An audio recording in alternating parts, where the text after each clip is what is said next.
pointing out the comparisons for me, but this is the cute little scene where Michael J. Fox was walking the pig down the street. So cute. Love that movie.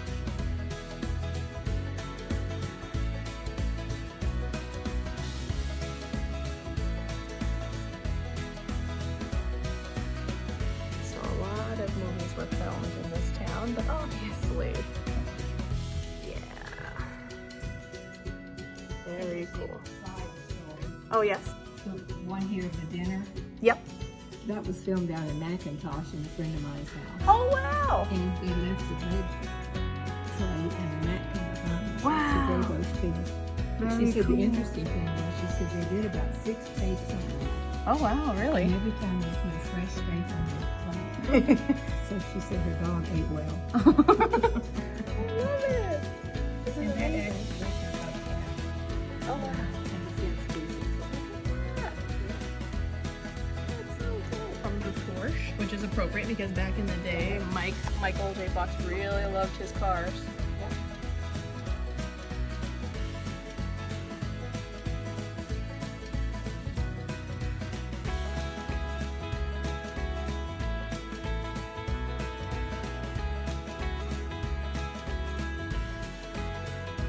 And please give the suggested donation. And we're local. Absolutely.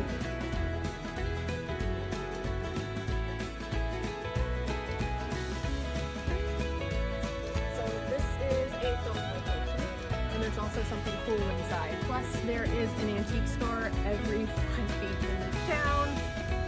Ah, so excited. Let's go.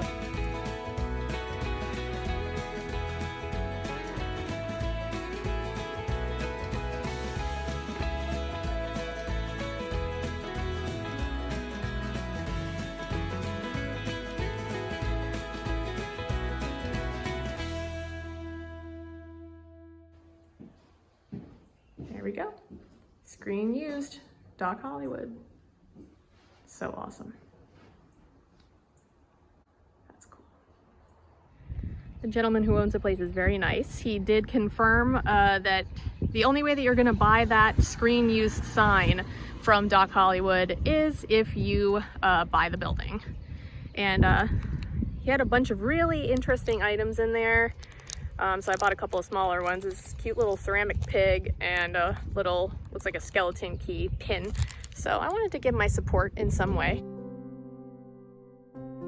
So this book very much talks about the importance of Micanopy and Gainesville in Michael J. Fox's history. And I will read some selections of the book with some shots of the locations that we are visiting today. But I thought that it was appropriate if his journey with Parkinson's started in this area, that I leave this here for somebody else. Even with the lights off, blinds down, and drapes pulled, an offensive amount of light still filtered into the room. Eyes clenched shut, I placed the palm of my left hand across the bridge of my nose in a weak attempt to block the glare. A moth's wing, or so I thought, fluttered against my right cheek. I opened my eyes, keeping my hand suspended an inch or two in front of my face so I could finger flick the little beastie across the room. That's when I noticed my pinky. It was trembling, twitching, auto-animated. How long this had been going on, I wasn't exactly sure, but now that I noticed it, I was surprised to discover that it couldn't stop.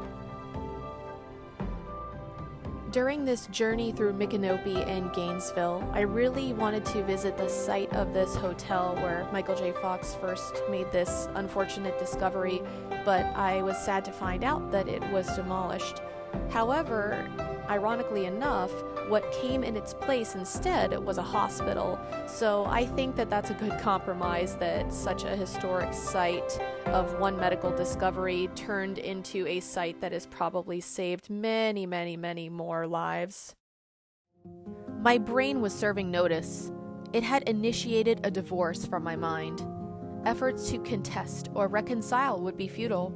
80% of the process, I would later learn, was already complete. No grounds were given, and the petition was irrevocable. 10 years later, knowing what I do now, This mind-body divorce strikes me as a serviceable metaphor, though at the time it was a concept well beyond my grasp. I had no idea there were even problems in the relationship. Just assumed things were pretty good between the old gray matter and me. This was a false assumption. Unbeknownst to me, things had been deteriorating long before the morning of the Pinky Rebellion. But my declaring its dysfunction in such an arresting fashion, my brain now had my mind's full attention. While we were in Gainesville, I wanted to visit the University of Florida bat houses, and seeing all of these creatures participate in this emergence, I found to be quite beautiful. I found it to also be symbolic of the moment when you are disabled and you finally get your proper diagnosis. That's when your path to healing and maybe even a cure can truly take flight.